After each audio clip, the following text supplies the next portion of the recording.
अस्सलामु अलैकुम वरहमतुल्लाहि वबरकातुहू।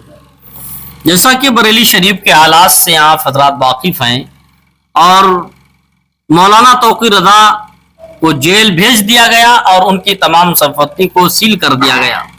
और वहां पर जो कहा जाता है कि मौलाना तौकीर रज़ा के दाहिने हाथ जिनको बताते हैं कि डॉक्टर नफीस साहब, उनकी भी सारी संपत्ति को जब्त कर लिया गया, उनको भी गिरफ्तार कर लिया गया। कटरा में उनको गिरफ्तार किया गया और उनकी जो भी संपत्ति थी और जो उनका दफ्तर था, वहां जितनी दुकानें थी, वो बताया गया है कि नगर निगम ने बताया कि सब अवैध थी, ये कोई जायज दुरुस्त तरीके से नहीं थी। उनके सब पर कब्जा कर लिया गया, उन दुकानों को खाली कराया गया और उन बरेली शरीफ का माहौल ऐसा हो चुका कि वहां पर जो गलत संपत्तियां थी, जो अवैध बनी हुई थी, उन पर बुलडोजर चलने की सारी कार्रवाई हो गई। जितने उनके चहीते चाहने वाले थे, जो भी तौकीर रज़ा से मिलने वाले थे, जुड़े हुए थे उनसे, उन पर सब पर कार्रवाई की जा रही है। उनके घरों पर और उनकी दुकानों पर बुलडोजर की कार्रवाई चल रही है। आप सबसे पहले इस वीडियो में थोड़ी देर के लिए देख लीजिएगा। कहे जाने वाले नफीस खान, जो कि कई दिनों से फरार थे, उनको रविवार को देर रात को शाहजहांपुर के कटरा इलाके से गिरफ्तार किया गया है। जबकि उनके जो लेफ्ट हैंड यानी बाएं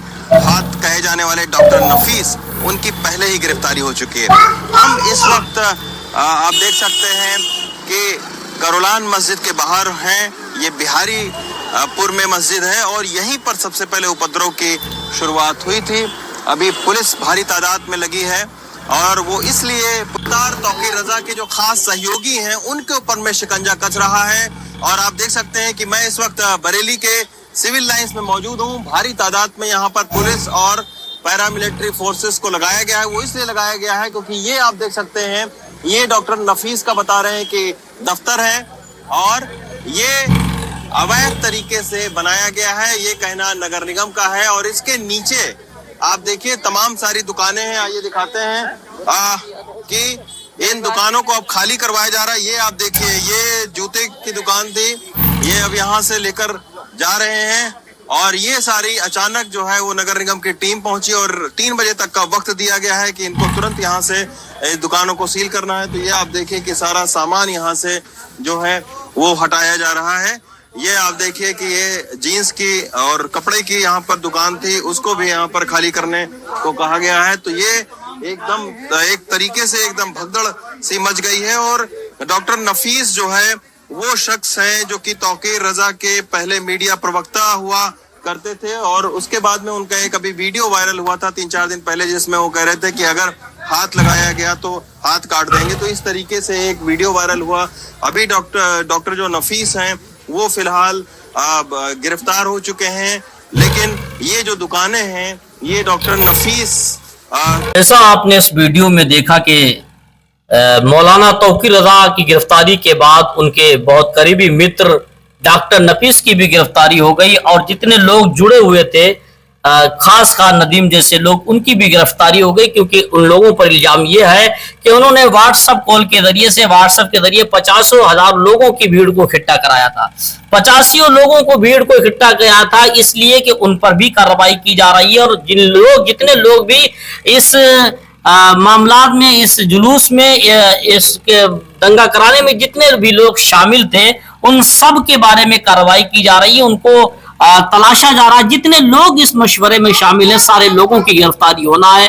और सरकार ये चाहती है कि जितने कसूरदार लोग हैं सबको सजा मिलना चाहिए और सबके साथ उनको एक सबक सिखाना चाहिए ताकि दोबारा कभी इस तरीके से हरकत ना करें।